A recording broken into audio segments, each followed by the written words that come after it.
오늘 우리에게 주신 하나님의 말씀은 창세기 23장 1절부터 20절까지의 말씀입니다. 먼저 드라마 바이블로 함께 보시겠습니다. 제23장.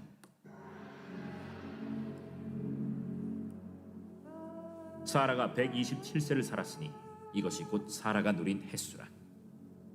사라가 가나안 땅 헤브론 곧 기럇 아르바에서 죽음에 아브라함이 들어가서 사라를 위하여 슬퍼하며 애통하다가 그 시신 앞에서 일어나 나가서 헷 족속에게 말하여 이르되, 나는 당신들 중에 나그네요 거류하는 자이니 당신들 중에서 내게 매장할 소유지를 주어 내가 나의 죽은 자를 내 앞에서 내어다가 장사하게 하시오. 헷 족속이 아브라함에게 대답하여 이르되, 내 주여 들으소서. 당신은 우리 가운데 있는 하나님이 세우신 지도자이시니 우리 묘실 중에서 좋은 것을 택하여 당신의 죽은 자를 장사하소서. 우리 중에서 자기 묘실에 당신의 죽은 자 장사함을 금할 자가 없으리이다. 아브라함이 일어나 그 땅 주민 헷 족속을 향하여 몸을 굽히고 그들에게 말하여 이르되, 나로 나의 죽은 자를 내 앞에서 내어다가 장사하게 하는 일이 당신들의 뜻일진데 내 말을 듣고 나를 위하여 소할의 아들 에브론에게 구하여 그가 그의 밭머리에 있는 그의 막벨라 굴을 내게 주도록 하되 충분한 대가를 받고 그 굴을 내게 주어 당신들 중에서 매장할 소유지가 되게 하기를 원하노라. 에브론이 헷 족속 중에 앉아 있더니 그가 헷 족속 곧 성문에 들어온 모든 자가 듣는 데서 아브라함에게 대답하여 이르되, 내 주여, 그리 마시고 내 말을 들으소서. 내가 그 밭을 당신에게 드리고 그 속의 굴도 내가 당신에게 드리되 내가 내 동족 앞에서 당신에게 드리오니 당신의 죽은 자를 장사하소서. 아브라함이 이에 그 땅의 백성 앞에서 몸을 굽히고 그 땅의 백성이 듣는 데서 에브론에게 말하여 이르되, 당신이 합당히 여기면 청하건대 내 말을 들으시오. 내가 그 밭값을 당신에게 주리니 당신은 내게서 받으시오. 내가 나의 죽은 자를 거기 장사하겠노라. 에브론이 아브라함에게 대답하여 이르되, 내 주여, 내 말을 들으소서. 땅값은 은 400세겔이나 그것이 나와 당신 사이에 무슨 문제가 되리이까? 당신의 죽은 자를 장사하소서. 아브라함이 에브론의 말을 따라 에브론이 헷 족속이 듣는 데서 말한 대로 상인이 통용하는 은 400세겔을 달아 에브론에게 주었더니 마므레 앞 막벨라에 있는 에브론의 밭 곧 그 밭과 거기에 속한 굴과 그 밭과 그 주위에 둘린 모든 나무가 성문에 들어온 모든 헷 족속이 보는 데서 아브라함의 소유로 확정된지라. 그 후에 아브라함이 그 아내 사라를 가나안 땅 마므레 앞 막벨라 밭 굴에 장사하였더라. 마므레는 곧 헤브론이라. 이와 같이 그 밭과 거기에 속한 굴이 헷 족속으로부터 아브라함이 매장할 소유지로 확정되었더라. 아멘. 우리 오늘 본문 말씀 저와 여러분 한 절씩 교독할 때 제가 먼저 봉독하겠습니다. 사라가 127세를 살았으니 이것이 곧 사라가 누린 햇수라. 사라가 가나안 땅 헤브론 곧 기럇 아르바에서 죽음에 아브라함이 들어가서 사라를 위하여 슬퍼하며 애통하다가 그 시신 앞에서 일어나 나가서 헷 족속에게 말하여 이르되, 나는 당신들 중에 나그네요 거류하는 자이니 당신들 중에서 내게 매장할 소유지를 주어 내가 나의 죽은 자를 내 앞에서 내어다가 장사하게 하시오. 헷 족속이 아브라함에게 대답하여 이르되, 내 주여 들으소서. 당신은 우리 가운데 있는 하나님이 세우신 지도자이시니 우리 묘실 중에서 좋은 것을 택하여 당신의 죽은 자를 장사하소서. 우리 중에서 자기 묘실에 당신의 죽은 자 장사함을 금할 자가 없으리이다. 아브라함이 일어나 그 땅 주민 헷 족속을 향하여 몸을 굽히고 그들에게 말하여 이르되, 내 앞에서 내어다가 장사하게 하는 일이 당신들의 뜻일진데 내 말을 듣고 나를 위하여 소할의 아들 에브론에게 구하여 그가 그의 밭머리에 있는 그의 막벨라 굴을 내게 주도록 하되 충분한 대가를 받고 그 굴을 내게 주어 당신들 중에서 매장할 소유지가 되게 하기를 원하노라 하매, 에브론이 헷 족속 중에 앉아 있더니 그가 해 족속 곧 성문에 들어온 모든 자가 듣는 데서 아브라함에게 대답하여 이르되 내 주여 그리 마시고 내 말을 들으소서. 내가 그 밭을 당신에게 드리고 그 속의 굴도 내가 당신에게 드리되 내가 내 동족 앞에서 당신에게 드리오니 당신의 죽은 자를 장사하소서. 아브라함이 이에 그 땅의 백성 앞에서 몸을 굽히고 그 땅의 백성이 듣는 데서 에브론에게 말하여 이르되 당신이 합당히 여기면 청하건대 내 말을 들으시오. 내가 그 밭값을 당신에게 주리니 당신은 내게서 받으시오. 내가 나의 죽은 자를 거기 장사하겠노라. 에브론이 아브라함에게 대답하여 이르되 내 주여 내 말을 들으소서. 땅값은 은 400세겔이나 그것이 나와 당신 사이에 무슨 문제가 되리이까? 당신의 죽은 자를 장사하소서. 아브라함이 에브론의 말에 따라 에브론이 헷 족속이 듣는 데서 말한 대로 상인이 통용하는 은 400세겔을 달아 에브론에게 주었더니 마므레아 막벨라에 있는 에브론의 밭 곧 그 밭과 거기에 속한 굴과 그 밭과 그 주위에 둘린 모든 나무가 성문에 들어온 모든 헷 족속이 보는 데서 아브라함의 소유로 확정된지라. 아멘. 더 있네요. 예. 그 후에 아브라함이 그 아내 사라를 가나안 땅 마므레아 막벨라 밭 굴에 장사하였더라. 마므레는 곧 헤브론이라. 이와 같이 그 밭과 거기에 속한 굴이 헷 족속으로부터 아브라함이 매장할 소유지로 확정되었더라. 아멘. 자, 길지만 한 번 더 하겠습니다. 이번에 여러분이 먼저 읽겠습니다. 시작. 사라가 127세를 살았으니 이것이 곧 사라가 누린 햇수라. 사라가 가나안 땅 헤브론 곧 기럇 아르바에서 죽음에 아브라함이 들어가서 사라를 위하여 슬퍼하며 애통하다가 나가서 헷 족속에게 말하여 이르되 나는 당신들 중에 나그네요 거류하는 자이니 당신들 중에서 내게 매장할 소유지를 주어 내가 나의 죽은 자를 내 앞에서 내어다가 장사하게 하시오. 헷 족속이 아브라함에게 대답하여 이르되 내 주여 들으소서. 당신은 우리 가운데 있는 하나님이 세우신 지도자이시니 우리 묘실 중에서 좋은 것을 택하여 당신의 죽은 자를 장사하소서. 우리 중에서 자기 묘실에 당신의 죽은 자 장사함을 금할 자가 없으리이다. 아브라함이 일어나 향하여 몸을 굽히고 그들에게 말하여 이르되 나로 나의 죽은 자를 내 앞에서 내어다가 장사하게 하는 일이 당신들의 뜻일진데 내 말을 듣고 나를 위하여 소알의 아들 에브론에게 구하여 그가 그의 밭머리에 있는 그의 막벨라 굴을 내게 주도록 하되 충분한 대가를 받고 그 굴을 내게 주어 당신들 중에서 매장할 소유지가 되게 하기를 원하노라 하매 에브론이 헷 족 중에 앉아 있더니 그가 헷 족 곧 성문에 들어온 모든 자가 듣는 데서 아브라함에게 대답하여 이르되 내 주여 그리 마시고 내 말을 들으소서. 내가 그 밭을 당신에게 드리고 그 속의 굴도 내가 당신에게 드리되 내가 내 동족 앞에서 당신에게 드리오니 당신의 죽은 자를 장사하소서. 아브라함이 이에 그 땅의 백성 앞에서 몸을 굽히고 그 땅이 백성이 듣는 데서 에브론에게 말하여 이르되 당신이 합당히 여기면 정하건대 내 말을 들으시오. 내가 그 밭값을 당신에게 주리니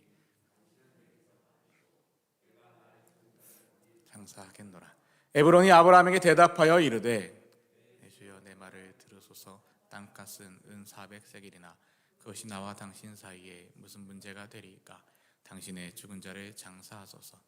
아브라함이 에브론의 말을 따라 에브론이 헷 족속이 듣는 데서 말한 대로 상인이 통용하는 은 400세겔을 달아 에브론에게 주었더니 마므레아 막벨라에 있는 에브론의 밭 곧 그 밭과 거기에 속한 굴과 그 밭과 그 주위에 들린 모든 나무가 성문에 들어온 모든 헷 족속이 보는 데서 아브라함의 소유로 확정된지라. 그 후에 아브라함이 그 아내 사라를 가나안 땅 마므레 앞 막벨라 그래 마므레는 곧 헤브론이라. 이와 같이 그 밭과 거기에 속한 굴이 헷 족속으로부터 아브라함이 매장할 소유지로 확정되었더라. 아멘. 자, 오늘 본문이 좀 길지요. 오늘 이야기는 무슨 이야기입니까? 어떤 사건이죠? 아브라함의 아내 사라가 이 땅에서의 삶을 모두 마치게 됩니다. 그리고 그 사라의 장례를 치르는 그 모든 과정에 있었던 일들을 기록하고 있습니다. 오늘 본문 1절에 보시면 사라는 127살까지 127세까지 살았으며 이것이 사라가 누린 수명이었습니다. 라고 기록되어 있는데요. 성경에 이렇게 그 남자들이 죽었을 때의 그 나이는 굉장히 많이 기록되어 있죠.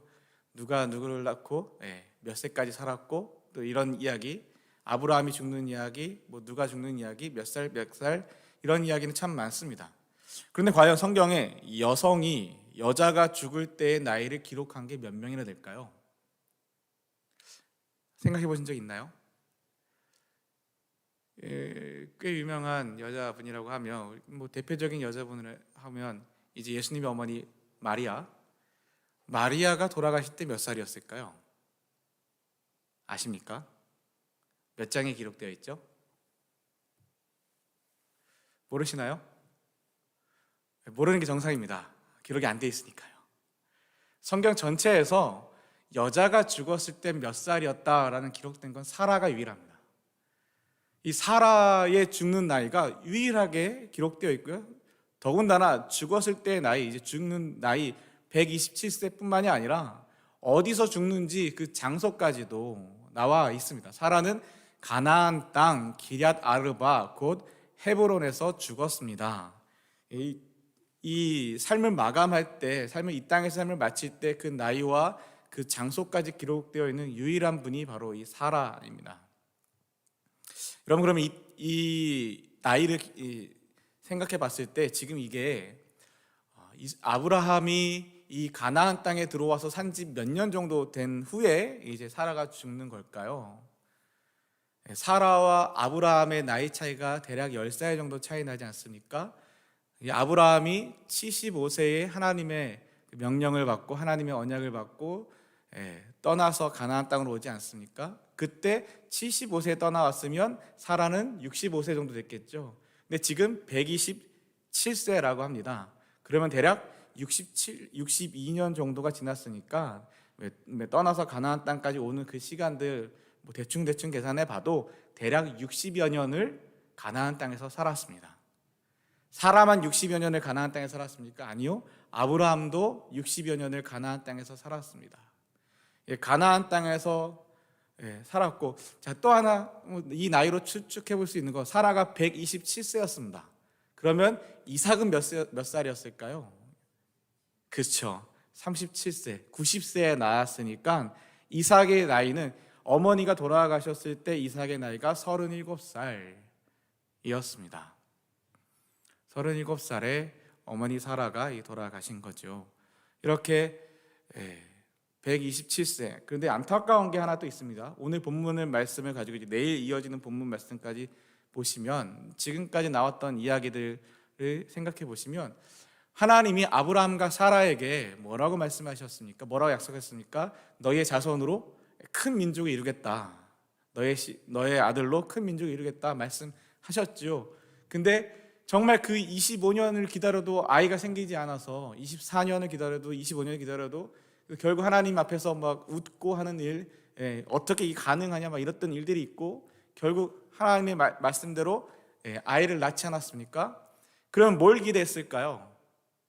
정말 하나님의 그 약속의 성취가 이루어지고, 하나님의 약속이 성취되고 정말 이 아이를 통해서 큰 민족이 이루어지는 것을 기대하고 바랬겠죠. 그럼 이 아이를 통해서 큰 민족이 이루어지려면 어떻게 해야 돼요? 이삭이 결혼을 해야죠. 결혼도 안 하고 큰 민족을 이룰 수는 없지 않습니까? 근데 안타깝게 사라는 그 아들이 결혼하는 것도 보지 못하고 삶을 마감합니다. 아직 이삭도 결혼하지 못하고, 하나님이 분명히 약속을 주셨는데, 하나님이 분명히 큰 민족을 이루겠다고 하셨는데, 그 수많은 세월을 그 가나안 땅에서 그렇게 힘들게 살아왔는데, 그래서 힘들게 아이를 얻었는데, 그 아이를 통하여 하나님이 이루실 그 큰 민족을 바라봤는데, 그 아이가 결혼하는 것도 보지 못하고 눈을 감게 됩니다. 대략 그 인생이 이렇습니다. 이렇게 그 나이가 127세가 되어서 헤브론에서 그 삶을 마감합니다. 그러자 아브라함이 사라를 위해 슬피 울었습니다. 아브라함이 사라를 위해서 슬피 울었습니다. 그러면서 얼마 뒤에 이제 울고만 있을 수는 없죠. 장례를 치러야 하지 않겠습니까? 우리도 사랑하는 가족들이 하나님 곁으로 떠나면 슬프고 당황스럽고 마음이 힘들고 참 그렇지만 그럼에도 불구하고 장례를 또 천국 환송 예배 또 장례를 치러야 하지 않겠습니까? 얼마 뒤에 3절 말씀입니다. 아브라함은 죽은 아내 곁에서 물러나와 햇 사람들에게 가서 말했습니다. 4절에 나는 이곳에서 나그네요 외국인에 지나지 않습니다. 내 죽은 아내를 묻을 수 있도록 나에게 땅을 좀 파십시오. 여러분, 아브라함은 꽤 부자였습니다. 그 부자라는 게 하나님의 은혜 안에서 그 많은 사람들을 거느리고 전에 봤던 말씀만 기억해 보셔도 롯이 붙잡혀 갔을 때 끌려갔을 때 자기 수하에 있는 사람들과 함께 쫓아가서 롯을 구해오고 하지 않습니까? 그 모든 일들만 봐도 아브라함이 그렇게 궁핍하게 살던 사람은 아니었습니다. 그런데도 불구하고 아브라함은 오늘 4절 말씀에 나는 이곳에서 나그네요 외국인에 지나지 않습니다. 60년을 살았는데요, 나그네라는 겁니다. 60년을 살았는데 여전히 외국인이라는 거죠. 여기는 여러 가지 의미를 우리가 생각해 볼 수가 있습니다. 먼저는 하나님께서 인도하시는 그 땅에 이르렀지만 하나님께서 약속하셨던 큰 민족을 이루게 하시겠다라는 그 약속이 여전히 아직 눈에 보이지 않습니다.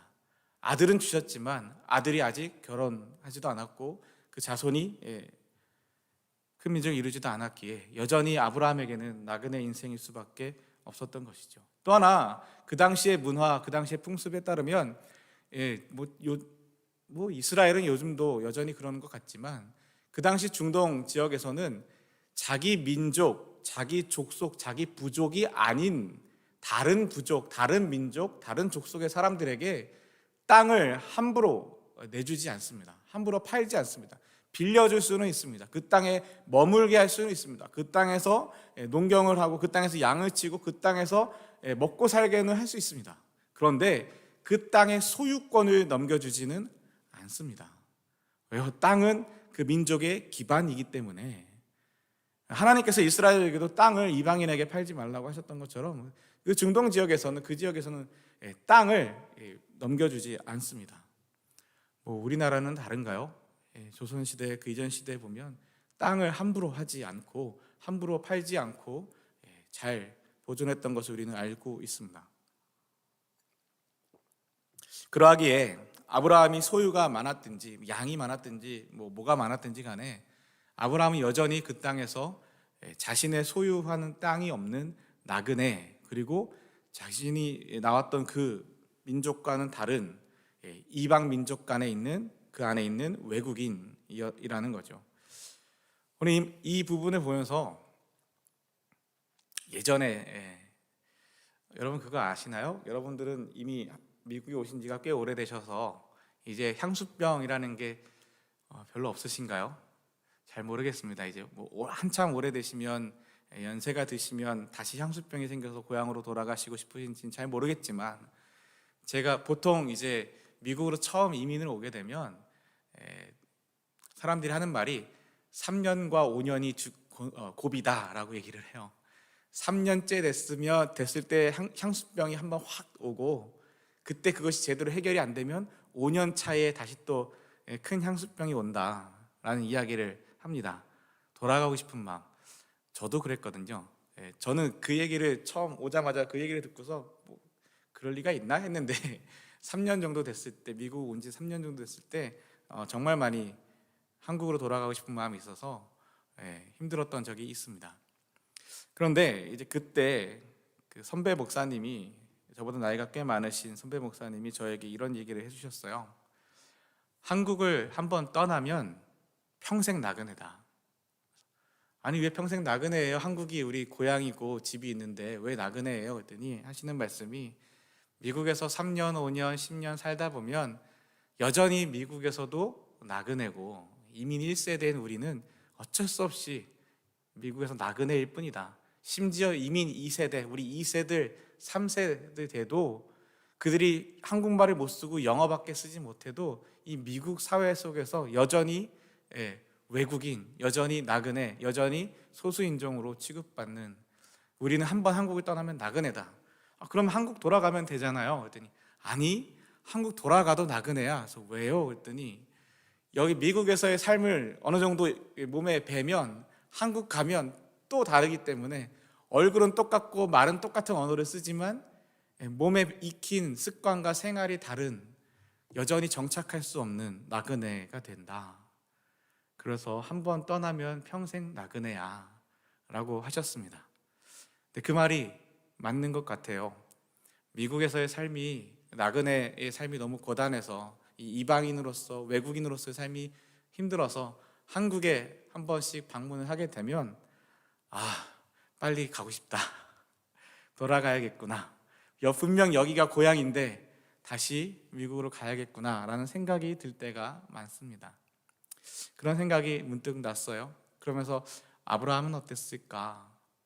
저는 이제 미국에 온 지 겨우 16년, 17년 정도 됐는데 60년을 이방 땅에서 살고 있는 이 아브라함은 마음이 어떨까? 60년을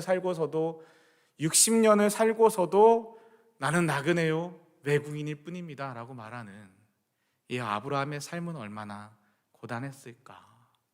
이런 생각을 문득 해보게 됩니다. 그런데 이제 말해요. 그러면서 말하는 게, 내 죽은 아내를 묻을 수 있도록 나에게 땅을 좀 파십시오. 이제 드디어 땅을 좀 팔라고 합니다. 근데 어떤 땅이요? 내 죽은 아내를 묻을 수 있는 그 장지를 달라고 하는 거죠. 그러자 햇사람들이 대답해요. 뭐라고 말하냐면, 내 주여 우리의 말씀을 들어보십시오. 당신은 우리들의 위대한 지도자입니다. 이 말이 정말 이 외국인인, 나그네인, 이방인인 아브라함이 자기들의 지도자, 리더라는 이야기가 아니라, 그런 이야기가 아니라 이 존경받는 사람이라는 표현입니다. 당신은 우리 가운데서 존경받는 어른입니다. 대단한 사람이죠. 이 사람들이 봤을 때 이 아브라함은 정말 놀라운 사람일 겁니다. 와서 사는 동안 롯이 붙잡혀가고 그 대군이 끌고 갔는데 거길 말도 안 되는 숫자의 사람들을 데리고 가서 찾아오고, 롯과 사람들과 그 빼앗긴 물건들, 재산들까지 찾아오고, 그걸 또 자기가 다 자기 것으로 갖고 있는 게 아니라 나눠주고 돌려주고 하는 그 모습들을 보면서, 그 사건뿐만이 아니라 여러 가지 이 아브라함의 삶의 모습들을 보면서 이 사람은 정말 대단하고 존경받을 만한 사람이구나, 이 사람이 믿는 하나님은 참, 야훼라는 신, 하나님이라는 신은 참 대단한 분이구나 라고 알고 있었을 겁니다. 다시 말해서 아브라함이 그 이방 땅에 살면서, 이 나그네로서, 외국인으로서 살면서 거기서 그 주변에 있는 이웃들과 어떠한 관계를 맺고 사는지를 보여주게 되는 대목입니다. 그러면서 말해요. 우리의 땅 중에서 가장 좋은 곳을 골라 돌아가신 분을 장사 지내십시오. 우리의 무덤 중에서 어느 곳이든지 마음대로 고르십시오. 돌아가신 분을 장사 지내는 것을 막을 사람은 아무도 없습니다. 이것에서 마음대로 고르세요. 당신이 이렇게 우리 가운데 이런 대단한 분이고 존경받는 어른이니까 걱정하지 마시고 우리 땅 중에서 좋은 곳을 골라 돌아가신 분을 장사 지내십시오. 마음대로 고르세요 라고 이야기를 합니다. 여러분, 이 이야기를 잘 들으셔야 돼요. 굉장히 호의적이고 굉장히 아브라함에게 좋은 조건으로 그냥 편하게 하십시오, 편하게 장사 지내십시오 하는 것이지만, 동시에 이 말은 뭐냐면 안 팔겠다는 거예요. 아브라함이 분명히 뭐라고 말합니까? 그 앞에서 나에게 땅을 좀 팔라고 얘기하는데, 아니요, 땅을 팔지는 않겠습니다. 대신 이 원하는 그곳에서 장사 지내라고, 편하게 하시라고. 여전히 땅을 팔지 않는 모습을 볼 수 있습니다. 그러나 이 관계가 꽤 좋다는 것을 볼 수 있겠죠. 관계마저 좋지 않았으면 어린 반푼업지도 없는 이야기일 겁니다. 근데 이 아브라함이 대단한 것이 7절 말씀입니다. 아브라함이 자리에서 일어나 그 땅의 백성인 햇사람들에게 절합니다. 절을 하고 몸을 낮추고 그들에게 겸손한 모습으로 이야기합니다. 정말로 나를 도와주시겠다면, 정말로 내 죽은 아내를 이 땅에 묻는 일을 도와주시겠다면, 진짜 여러분이 그렇게 말씀하시지 마시고 정말 나를 도와주실 마음이 있다면 이 소알의 아들 에브론에게 부탁해서 그 에브론이 나에게 막벨라 동굴을 팔게 해 주십시오. 다 큰 땅이 필요한 것도 아니고요. 큰 밭이 필요한 것도 아니고요.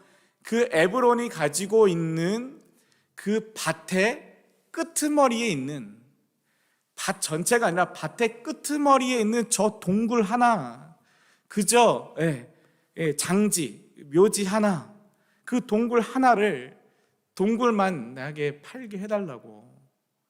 내가 이 땅에서 뭐 대단한 소유를 가지려고 하는 것도 아니고, 내가 당신들의 땅을 뺏으려고 하는 것도 아니고, 당신들의 땅을 차지하려는 것도 아니고, 그저 그 내 아내를 묻을 수 있는 동굴 하나만 팔게 해달라고. 공짜가 아니고 내가 값을 넉넉하게 치르겠습니다. 다만 그 동굴이 당신들 가운데서 내게 속한 매장지가 되게 해주십시오. 동굴을 팔아달라고 이야기합니다. 그러자 이 에브론이 이 햇사람들과 함께 앉아 있었고, 에브론이 햇사람들이 다 듣도록 무슨 말입니까? 다 듣도록 공식적으로 여러 증인들 앞에서 큰 소리로 이야기하는 겁니다. 뭐라고 말합니까? 그러실 필요 없습니다. 내 말을 들으십시오. 그 땅과 거기에 있는 동굴을 그냥 드리겠습니다. 여러분, 이 말을 잘 들으셔야 돼요. 오늘 여러 학자들의 해석이 있지만, 특별히 이 중동 학자들에 따르면, 중동의 문화와 역사를 전공한 학자들에 따르면, 이것은 단순히 그냥 드리겠다라는 게 아니라 이 중동 지역, 그 고대 중동 지역에서의 거래 방법을 이야기하고 있습니다. 거래를 하는 것이죠. 근데 이렇게 이야기해요. 그 땅과 거기에 있는 동굴을 그냥 드리겠습니다. 팔겠다는 거예요? 안 팔겠다는 거예요? 잘 보세요. 팔겠다는 겁니까? 안 팔겠다는 겁니까? 안 팔겠다는 거예요. 그 동굴 하나는 안 팔겠다는 거예요. 뭐라고 그래요? 동굴을, 그 밭 끝에 있는 동굴 하나 얘기했는데, 아니, 동굴 말고 그 땅과 동굴, 이거 패키지라는 거예요. 동굴만 안 팔겠다는 거예요. 그 동굴 살고 싶으면 그 밭까지, 그 땅까지 같이 사라는 거죠. 그런데 그 땅과 거기 있는 동굴을 그냥 드리겠습니다 라고 호기롭게 이야기를 합니다. 그러자 아브라함이 다시 또 절해요. 다시 또 겸손하게 그렇게 이야기하면서 에브론에게 말해요. 당신이 진정 나를 위한다면, 진짜 나를 위한다면 내 말을 들으십시오. 내가 밭값을 다 치르고 사게 해 주십시오.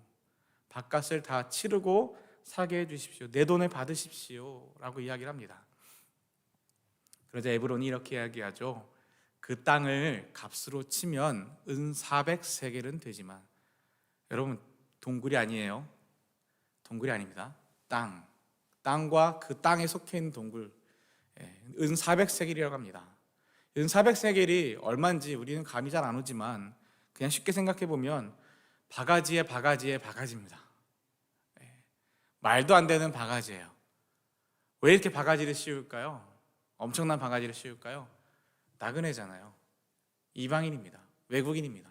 아무리 그 자기들 사이에서 관계가 좋고 존경받는 어른이다 하더라도 그 당시 사람들 자기들의 소유지를 외국인한테 안 팔았다니까요.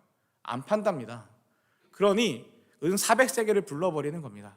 슬쩍 흘리는 듯 얘기해요. 그 땅값이 은 400세겔이지만 나와 당신 사이에 그것이 무슨 상관이 있겠습니까?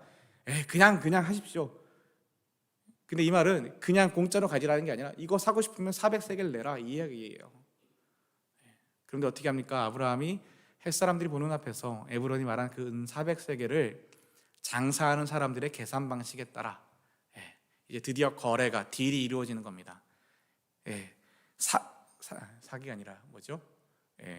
바가지에 바가지를 씌워서, 곱빼기에 곱빼기를 씌워서 말도 안 되는 금액 은 400세겔 내든가 라는 그 이야기에 오케이 하고 군말하지 않고 은 400세겔을 달아줍니다.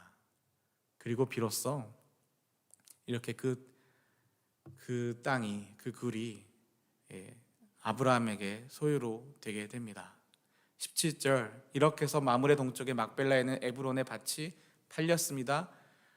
아브라함은 분명히 처음에 그 막벨라 굴, 그 동굴을 요청했는데 결국 그쪽에서 요청한 대로 그 밭, 그 땅과 거기에 있는 동굴과 밭의 사방을 두르고 있는 모든 나무, 이 값을 다, 그것도 말도 안 되는 값으로 다 주고 그렇게 사게 됩니다. 성문에 들어와 있던 햇사람들이 함께하는 가운데 아브라함의 재산이 되었습니다. 말도 안 되는 값을 치르고 사는 이 아브라함의 모습 앞에서 저는 문득 하나님의 모습을 봅니다. 이전에 우리 22장에서 이삭을 바치라고 하신 하나님의 말씀 앞에서 이삭을 바치는, 제물로 바치는 아브라함의 모습 속에서 또한 하나님이 자신의 아들 예수 그리스도를 우리를 위하여 제물로 바치시는 그 모습을 볼 수 있었다면, 오늘 또한 이 은 400세겔을 말도 안 되는 값을 치르고 그 밭과 그 동굴과 그 땅을 사는 이 모습 속에서 말도 안 되는, 우리의 생명을 살리기 위해서는 정말 말도 안 되는 예수님이라는 정말 하나님의 독생자 아들이라는 값을 치르고 우리를 사시는 하나님의 모습을 또한 생각해 보게 됩니다. 그래서 그 밭이, 그 땅이 아브라함의 재산이 되었다라는 말처럼 하나님께서 예수 그리스도라는 값을 치르시고 우리를 하나님의 자녀로 삼으시는 모습을 우리는 또한 생각해 볼 수가 있습니다. 마지막에요, 이제 19절 20절에 가면, 그리고 나서 아브라함은 자기 아내 사라를 비로소 동굴 속에 묻어주게 됩니다. 그 땅을 어찌되었든 그 밭을, 그 땅을, 그 동굴을 소유로 사게 되고, 이제 비로소 자신이 사랑하는 아내, 127세의 삶을 살고 127년을 살고 그 삶을 마친 그 아내를 동굴 속에 묻어주게 됩니다. 그리하여 20절에 밭과 거기에 있는 동굴은 햇사람으로부터 아브라함에 속한 매장지로 바뀌게 됩니다. 그리고 이후에 이스라엘의 역사를, 성경의 말씀들을 보게 되면 그 이 막벨라 동굴에 누가 묻히게 되냐면 사라가 먼저 묻혔죠. 그러고 나서 이제 아브라함이 그 막벨라 굴에 묻히게 됩니다. 그 아브라함의 아들 이삭도 묻히게 되고요, 이삭의 아내 아브라함의 며느리 리브가도 거기에 묻히게 됩니다. 그리고 레아도 묻히게 되고요, 야곱도 그 막벨라 굴에 묻히게 됩니다. 굉장히 주요한 하나님이 그 가나안 땅을 이스라엘에게 주시겠다고 하셨던 그 약속의 말씀이 여기서부터 시작되어 이루어지게 됩니다. 그런데 여러분, 여기서 한 가지만 더 생각해 보면 좋겠습니다. 오늘 아브라함이 그 땅에 살면서 60여 년을 살지만 여전히 나그네요, 외국인이라고 자신의 삶을 이야기했습니다. 그렇다면 아브라함이 이 막벨라 동굴이 있는 이 밭과 이 땅과 이 동굴을 샀다고 아브라함이 그 땅에 삶의 터전을 잡고 사는 그 땅 사람이 되었을까요? 아니요. 여전히 아브라함은 죽을 때까지 나그네요, 이방인이요, 외국인이었습니다. 여러분, 이 땅이 어떤 땅이에요? 농사짓기 위해 산 땅입니까? 그 땅에서 양들을 치기 위해서 산 땅입니까? 그런 땅입니까? 아니요. 죽은 자를 묻기 위한 땅입니다. 산 자가 살려고 사는 땅이 아니라 죽은 자를 묻기 위한 땅을 산 겁니다. 다시 말해, 여전히 아브라함은 그 땅에 소유가 없는 겁니다. 여전히 나그네요, 여전히 이방인이요, 여전히 외국인으로서 살아가게 됩니다. 나그네로서 그럼 어떻게 살아가게 될까요? 땅을 소유하고 땅을 의지하는 것이 아니라 하나님을 붙들고 하나님을 의지할 수밖에 없는 삶을 사는 것이죠. 그것이 아브라함의 믿음입니다. 사랑하는 저와 여러분, 저는 이제 겨우 17년 정도밖에 되지 않았지만 미국에 와서 살면서 나그네의 삶이, 이방인의 삶이, 소수민족으로서의 삶이 때때로 영어도 안 되고 미국 문화도 모르고 삶도 모르는 그 삶이 때때로 지치고 힘들고 어려울 때가 있었습니다. 그래서 다시 돌아가고 싶을 때도 참 많았습니다. 돌아가면 갈 때도 있었고 오라는 데도 있었습니다. 그런데도 불구하고 때때로 하나님 앞에서 저와 우리 가족을 이 땅에 보내신, 나그네 삶을 시작하게 하신, 그리고 죽을 때까지 나그네로서 살게 하시는 그 하나님의 은혜를 경험합니다. 그것이 바로 내가 이 땅에서 의지할 건 하나님밖에 없다라는 거죠.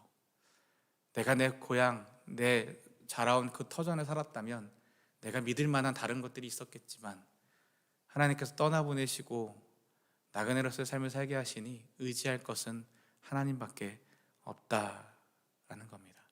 여러분도 그러시지 않습니까? 오늘 이 아브라함이 내가 그 60년을 살았어도 내가 나그네요, 외국인이다, 이방인이다 라고 하는 그 고백 속에서 아브라함이 정말 누구를 붙들고 사는지, 누구를 의지하고 사는지, 땅과 소유와 이 기반을 의지하고 사는 것이 아니라 여호와 하나님만을 의지하고 산다라는 그 고백이 있는 것을 바라보시며 저와 여러분도 그 고백으로 함께 하나님을 붙들고 살아가는 귀한 오늘 하루 되시기를 주님의 이름으로 축원합니다. 주님이 가르쳐 주신 기도 함께 올려드리고 또한 계속해서 기도의 제목을 나누도록 하겠습니다. 기도하겠습니다. Our Father who art in heaven, hallowed be thy name. Thy kingdom come, thy will be done on earth as it is in heaven. Give us this day our daily bread, and forgive us our trespasses, as we forgive those who trespass against us. And lead us not into temptation, but deliver us from evil. For thine is the kingdom, the power, and glory, forever and ever. 오늘 이야기에서 사라가 죽고 그 땅을 얻기 위하여, 그 동굴을 얻기 위하여 여러 가지 일들이 있었지만 그것들 중에 이 아브라함의 고백, 나는 나그네요, 나는 외국인입니다. 그것을 신약 성경 히브리서 11장에 가면 아브라함의 믿음을 나그네와 이방인, 나그네와 외국인으로서의 그 삶을 살았던 것을 아브라함의 믿음으로 또한 이야기하고 있습니다. 저와 여러분도 미국의 시민권이 있든 집이 있든 땅이 있든 상관없이 어쩔 수 없이 저와 여러분은 나그네이지 않겠습니까? 이 땅에 미국 땅에서 태어났든 한국 땅에서 태어났든 우리의 진짜 고향은 이 땅이 아니라 하나님 아버지 곁에 하늘나라이기에 이 땅에서의 삶은 나그네의 삶이요 외국인의 삶인 것입니다. 그래서 우리는 이 땅을 의지하는 사람들이 아니라 하나님을 의지해야 되는 사람들입니다. 함께 기도할 때 하나님이 나의 하나님이신 것을 감사하며 하나님밖에 없습니다 고백하며 하나님을 붙들고 사는 나그네, 하나님을 붙들고 사는 외국인, 하나님밖에 없습니다 고백하는 기도의 시간이 되기를 원하고요. 우리에게 주신 귀한 십계명의 말씀, 하나님밖에 없습니다 라는 이 고백에서부터 시작되어서 그 하나님의 말씀을 의지함으로 하나님의 말씀에 따라 이웃들을 사랑하는 그 귀한 말씀에까지 우리의 삶의 자리에까지 함께 나가는 귀한 말씀 붙들고 계명 붙들고 기도하길 원하고요. 또한 이번 한 주간 기도하고 있는 이 아프가니스탄, 파키스탄에 계시죠. 아프가니스탄 난민들을 위해 사역하시는 이경찬 서거양 선교사님 위해서 함께 기도해 주시고요. 교회를 위해서 기도해 주시고요. 우리 지난 주일에 이제 우리 시무장로 후보와 시무안수집사 후보가 공개되었습니다. 우리 한 분 한 분 위해서 기도해 주시고요. EM 예배를 위해서도 기도해 주시고요. 지난 금요일에 시작된 어와나를 위해서 기도해 주시고요. 이번 주일부터 시작되는 한글학교를 위해서도 또한 계속해서 기도를 부탁드립니다. 여러 환우분들을 위해서 기도해 주시고요. 또 이제 이번 한 달간 어제부터 한 달간 안식월을 가지고 한국으로 방문 중이신 담임 목사님과 그 가족들을 위해서도 또한 기도를 부탁드립니다. 우리 시간 다 함께 주여 부르짖고 기도할 때 하나님밖에 없습니다. 내가 의지할 분이 하나님밖에 없습니다. 붙들 분이 하나님밖에 없습니다. 하나님 나와 함께하여 주시옵소서. 다 함께 주여 부르짖고 기도하며 나아가겠습니다.